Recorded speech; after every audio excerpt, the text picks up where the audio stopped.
매일매일 작가 되기 1일 꿈샘 프로젝트.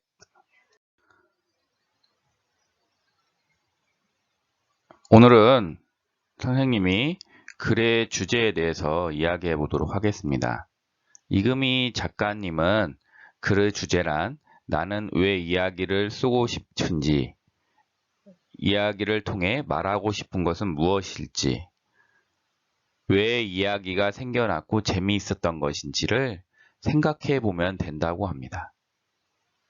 바로 내가 하고 싶었던 말이 글의 주제입니다.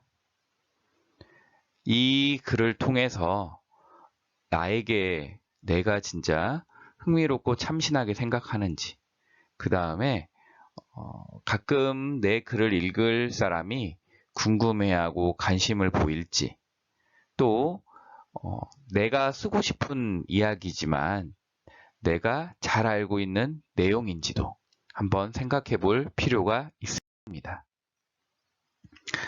그러면 선생님이 주제에 관해서 몇 가지 사례를 들어 설명하도록 하겠습니다.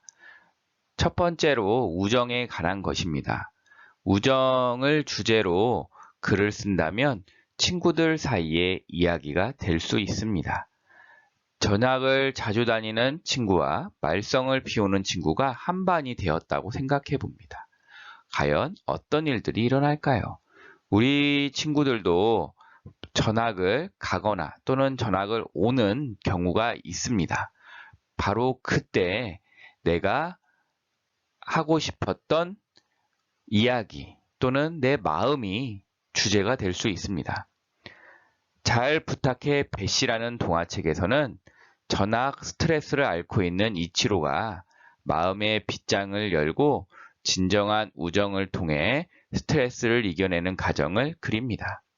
기타 등등 삼총사는 나와 다른 사람과 어떻게 진정한 친구가 될 수 있는지 이야기합니다. 요즘 아이들의 10%가 주의력 결핍을 가지고 있다고 합니다. 이 글을 쓴 작가님 자제분도 실제로 이렇다고 합니다. 이 어린이가 친구와 성장해 가는 과정을 관찰하면서 이 작품을 만들었다고 합니다. 바로 이렇게 우리 친구들이 가지고 있는 고민과 꿈을 쓴다면 그 역시 훌륭한 일입니다.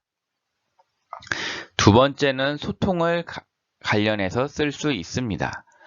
소통이란 내 주변의 이웃과 사물에 대해 관심을 가지고 바라보는 곳입니다.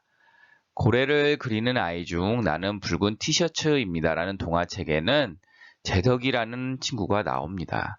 제덕이는 몸이 불편한데 어설픈 발음으로 축구 경기를 응원했습니다.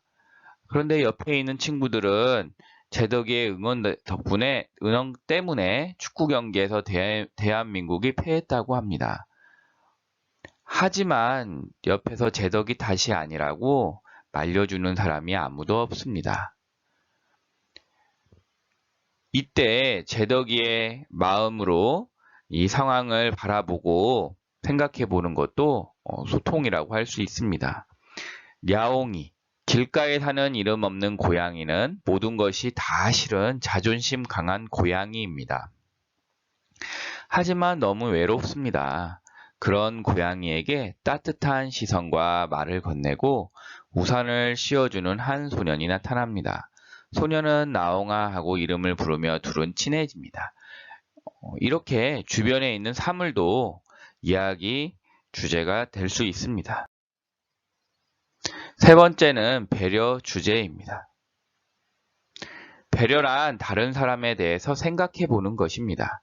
배려는 멀리 있지 않습니다. 바로 우리 가족이 배려의 대상이 될 수 있습니다.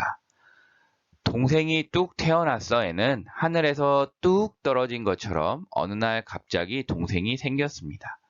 먹는 거, 장난감, 심지어 친구들의 사랑까지 동생과 나누어야 합니다. 가장 가까이 있는 적 동생이지만 가장 재미나게 놀 수 있는 친구이기도 합니다. 나는 둘째입니다. 라는 동화책에는 3남매 가운데 위로 언니, 아래는 남동생을 두고 그 사이에 태어난 둘째, 이 아이는 자신이 소외되고 차별받는다며 불만이 이만저만이 아닙니다.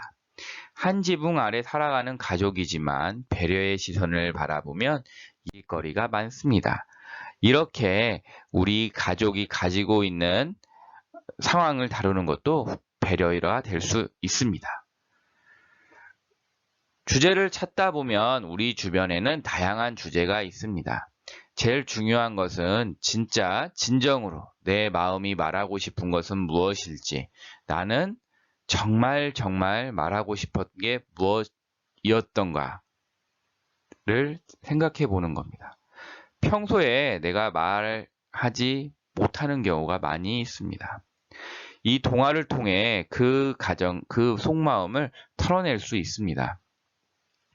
형제가 미울 때 가족의 소중함, 따돌림, 우정의 소중함, 가난, 편견, 새로운 걸 알려주는 이야기, 자신감, 삶과 죽음, 모험심과 상상력, 다른 세계로 떠나는 판타지, 동화, 나에 대해서 생각하게 하는 이야기, 옛날 이야기, 주변 탈 것에 관한 이야기 등 너무도 많은 이야기 주제가 있습니다. 이 중에서 누구에게도 말하지 못했지만 내가 마음속에 꽁꽁 숨겨놓았던 말들, 항상 내가 고민했던 일들이 바로 주제입니다. 그러면 우리 반 친구가 지난 시간 그 주인공을 생각해보는 과정을 통해 아주 재미있는 등장인물을 만들어 봤습니다. 바로 몰라요입니다. 자, 그러면 몰라요를 소개해 보겠습니다. 자, 몰라요는 모든 것을 모르는 친구입니다. 어디에서 왔는지 아무도 모릅니다. 몰라요의 몸은 수많은 물음표가 사람 모양으로 뭉쳐져 있습니다. 몰라요는 먹지도 자지도 심지어는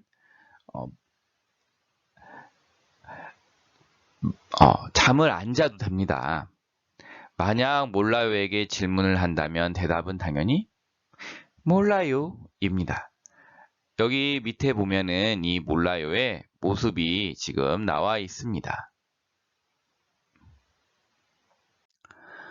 오늘은 주제 찾기에 대해서 생각해 봤습니다. 주제 찾기는 내가 이 글을 쓰는 이유입니다. 선생님 역시 사춘기가 오면서 마음이 답답할 때가 있었습니다. 나의 고민을 누구에게도 털어놓지 못한다고 느낄 때가 있었습니다.